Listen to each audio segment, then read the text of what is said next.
Ladies and gentlemen, the very word secrecy is repugnant in a free and open society, and we are, as a people, inherently and historically opposed to secret societies, to secret oaths, and to secret proceedings. We decided long ago that the dangers of excessive and unwarranted concealment of pertinent facts far outweighed the dangers which are cited to justify it. Even today, there is little value in opposing the threat of a closed society by imitating its arbitrary restrictions. Even today, there is little value in ensuring the survival of our nation if our traditions do not survive with it. And there is very grave danger that an announced need for increased security will be seized upon by those anxious to expand its meaning to the very limits of official censorship and concealment. That I do not intend to permit to the extent that it's in my control.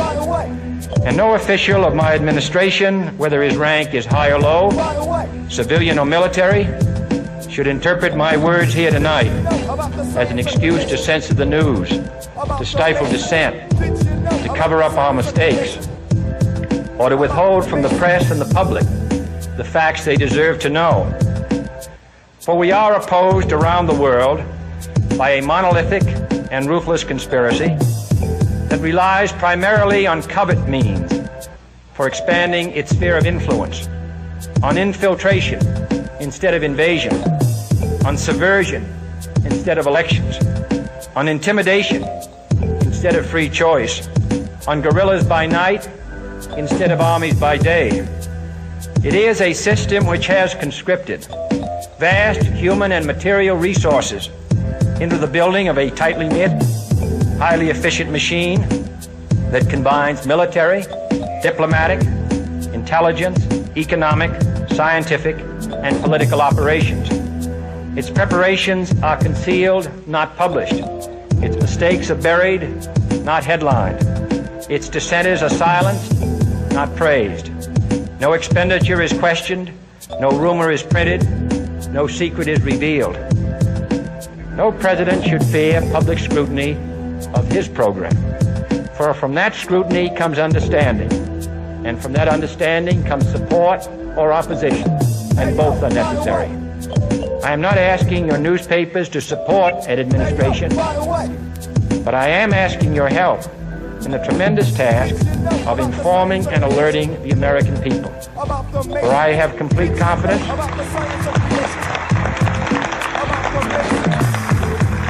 in the response and dedication of our citizens whenever they are fully informed. I not only could not stifle controversy among your readers, I welcome it. This administration intends to be candid about its errors. For as a wise man once said, an error doesn't become a mistake until you refuse to correct it. We intend to accept full responsibility for our errors, and we expect you to point them out when we miss them. Without debate, without criticism, no administration and no country can succeed, and no republic can survive.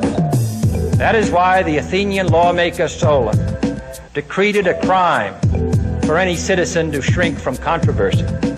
And that is why our press was protected by the First Amendment, the only business in America specifically protected by the Constitution, not primarily to amuse and entertain, not to emphasize the trivial and the sentimental, not to simply give the public what it wants, but to inform, to arouse, to reflect, to state our dangers and our opportunities, to indicate our crises and our choices, to lead, mold, educate, and sometimes even anger public opinion.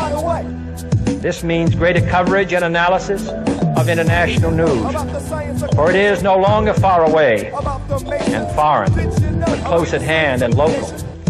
It means greater attention to improved understanding of the news, as well as improved transmission. And it means, finally, that government at all levels must meet its obligation to provide you with the fullest possible information outside the narrowest limits of national security. And so it is to the printing press, to the recorder of man's deeds, the keeper of his conscience, the courier of his news, that we look for strength and assistance, confident that with your help, man will be what he was born to be, free and independent. Hey yo, by the way. Hey yo, by the way. Did you know about the science of creation? About the masons? Did you know about the science of creation?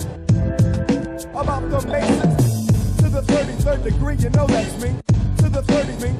To the 30 me. To the 30. To the 33rd degree. You know that's me. Everybody's bad and everybody's tough. But how many people are intelligent enough to open up their eyes and see through the lies, discipline themselves, yourself to stay alive? Not many. That's why the universe sent me today on this stage with this to say.